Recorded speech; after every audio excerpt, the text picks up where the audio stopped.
Hello সবাইকে, কেমন আছেন সবাই? শীত তো প্রায় শেষের দিকে, গরম অলরেডি পড়ে গেছে। সকালে হালকা ঠান্ডা আর রাতে একটু শীত, তাছাড়া সারাদিন বেশ গরম। আপনাদের সাথে কথা বলতে বলতে আমি রান্নাঘরে চলে এসেছি, রান্নার কাজও শুরু করে দিয়েছি। প্রথমে আমি পেঁয়াজগুলো কেটে নিব, একটু বেশি করে পেঁয়াজ কাটবো, যা রান্নায় লাগবে সেটুকু লাগাবো, বাকিটুকু ফ্রিজে ফ্রোজেন করব। যেন অন্য সময় হুট করে আর পেঁয়াজ কাটতে না হয়, ফ্রিজ থেকে বের করে নিলেই হয়। জিরাটা একটু গরম করে নিলে ব্লেন্ডার করলে মিহি গুঁড়া হয়।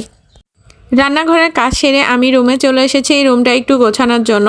কয়েকদিন ধরে ভাবছি বেডশিটটা চেঞ্জ করব, কিন্তু সময়ই হয়ে উঠছে না। আজকে বেডশিটটা চেঞ্জ করে ফেলবো। এই বেডশিটটা আমি অনলাইন থেকে কিনেছিলাম, কেমন হয়েছে অবশ্যই কমেন্টে জানাবেন। একটু ভয়ে ছিলাম যে অনলাইন থেকে বেডশিট কিনছি কেমন হবে, কাপড়ের কোয়ালিটি বা কেমন, কিন্তু হাতে পেয়ে মনে হচ্ছে বেশ ভালো। কাপড়ের কোয়ালিটিটাও বেশ ভালো। কোনো অনলাইন পেজ থেকে নেই নাই, এটা দারাজ থেকে নিয়েছিলাম জন্য আরও বেশি ভয়ে ছিলাম কেমন হবে। বেশিরভাগ ক্ষেত্রে দারাজ থেকে কাপড়ের কোনো জিনিসপত্র কিনলে খুবই বাজে দেয়। আমি কয়েকটা থ্রি পিস নিয়েছিলাম, খুবই বাজে, সেই থেকে ভেবেছিলাম আর কখনোই কোনো কাপড়ের জিনিস নিব না। কিন্তু এবার এই বেডশিটটা দেখে চোখ আটকে গিয়েছিল, নিতেই হবে, নষ্ট হয় হোক, এই জন্যই অর্ডার করেছিলাম। কিন্তু আল্লাহর রহমতে আমার জিনিসটা ভালো এসেছে। এটা আমার পাশের রুম, এই জায়গাটা অনেক দিন ধরে ফাঁকা হয়ে আছে, ভাবলাম কোনো কিছু দিয়ে পূরণ করে দেই। কি দিব ভাবতেছিলাম, পরে মাথায় আসলো একটু ফ্লোরিং করে সেটিং এরিয়াটা বানাই নেই।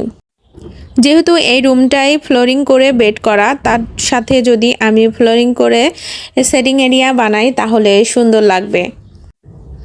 এই রুমটা আমি কিভাবে সাজিয়েছি অন্য কোনো ভিডিওতে আমি আপনাদের সঙ্গে শেয়ার করব।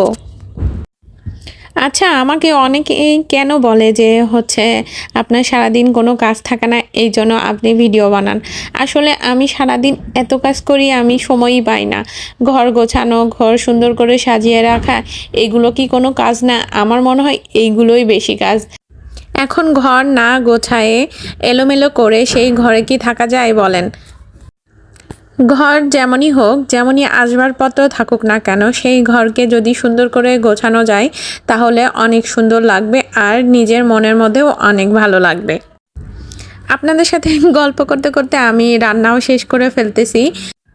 আজকে আমি কোয়েল পাখির রোস্ট রান্না করেছি, সাথে করেছি টাকি মাছ ভুনা, মিক্সড ভাজি করেছি। মিক্সড ভাজিটা আমার খুবই মজা লাগে, আর এখানে সব ধরনের সবজি থাকে তো পুষ্টিও অনেক পাওয়া যায়।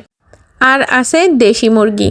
আজকের ভিডিও এই পর্যন্তই। পরবর্তী ভিডিও দেখার জন্য সাথে থাকবেন। আল্লাহ হাফেজ।